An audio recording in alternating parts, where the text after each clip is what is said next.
আপনাকে যে যা বলে যেমন বলে শান্তি পাই, আপনি তাকে তেমন বলতে দিন। তার বলাটা শুনে মুখ গুমরা করবেন না, হাসবেন, শুধু হাসবেন।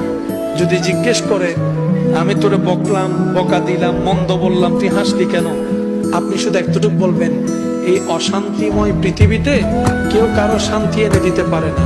তা আমি ভাবলাম আমাকে দুইটা বকা দিলে যদি তোমার মন শান্তি হয়, আমার নামে দুইটা বদনাম করলে যদি তুমি শান্তি পাও, যাক আমি না হয় কষ্টই পেলাম, আমার আল্লাহর একজন বান্দাকে তো শান্তির ব্যবস্থা করে দিয়েছি, আল্লাহর একজন বান্দাকে শান্তির ব্যবস্থা করে দিয়েছি, তুমি শান্তি পাচ্ছ, এটা দেখেই আমার শান্তি লাগতেছে।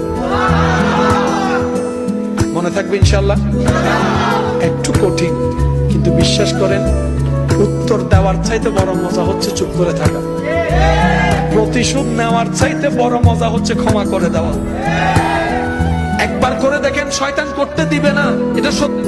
কারণ এগুলা করলে তো আপনি রহমত পাবেন। শয়তান তো এটা চায় না। শয়তান চায় কি জানেন? কেউ একটা বললে আর বান্দারত কি হম আছে না, তিন হলো। আচ্ছা, ঝগড়া করে এই পর্যন্ত কোনো সমাধান হইতে দেখছেন? আমি দেখি নাই, আপনারা দেখলে বলেন। মারামারি হয়ে কোনো সমাধান? কিন্তু নীরবতার মধ্যে যে উত্তর লুকাই আছে। বান্দা যখন উত্তর দেয়, আল্লাহ তখন সেটা উত্তর দেয় না। আর বান্দা যখন রবের হুকুমের অপেক্ষা করে ধৈর্য ধরে চুপ করে থাকে, আল্লাহ সময় মতো ফেরেশতা